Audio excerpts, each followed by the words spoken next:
Hello, my name is Seth Rizzi, and today I'm going to be going over The Shining, both the movie and the book version. So, The Shining was originally written by author Stephen King, and later Stanley Kubrick directed one of the most influential horror movies of all time. Most people know The Shining from the movie counterpart, whereas very few people know or have read the original Shining book. So, to give a quick synopsis, The Shining is a psychological thriller about the impact of a man's descent into madness. So, some key differences between the book and the movie.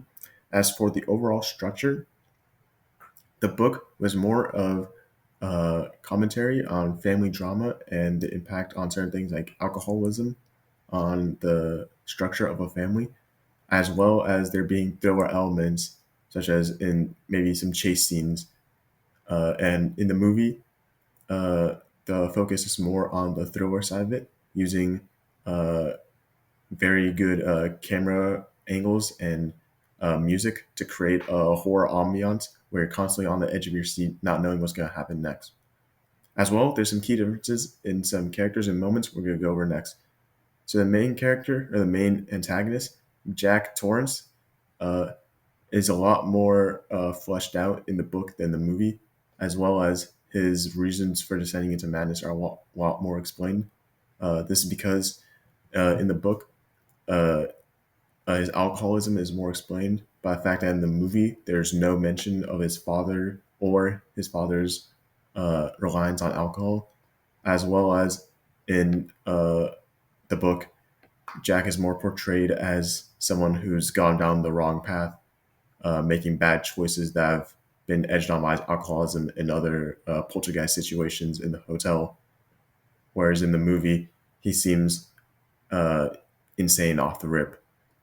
And this is shown through a quote by his son, Danny Torrance. Sometimes human places create inhuman monsters. This is from the book, and this is perfectly encapsulates the difference between Jack Torrance in the movie and the book, because uh, in the book he just seems like a guy who's been led down the wrong path, whereas in the movie he seems like just a completely crazy guy.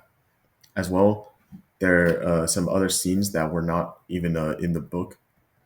So this first scene is the most iconic scene in the entire Shining, is when Jack is chasing his wife Wendy, and then busts through the door and screams, "Here's Johnny!" Whereas this never happened in the book.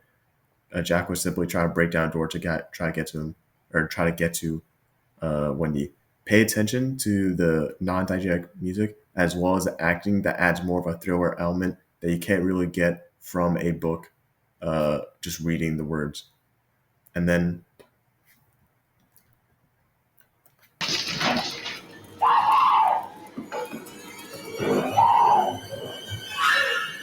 Here's Johnny.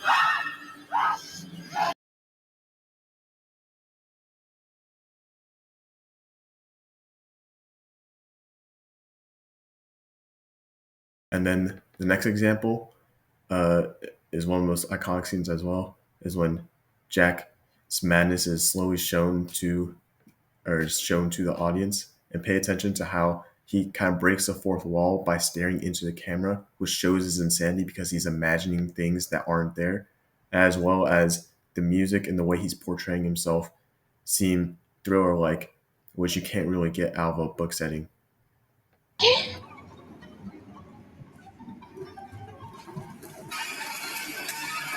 What should be done with him?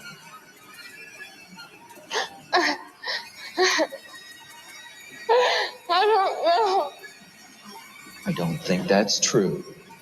I think you have some very definite ideas about what should be done with Danny, and I'd like to know what they are. My final verdict: I think we should keep both these book and movie for our next set of students to read. I think this is a very influential piece of media that all people should study and get to know. And thank you for listening.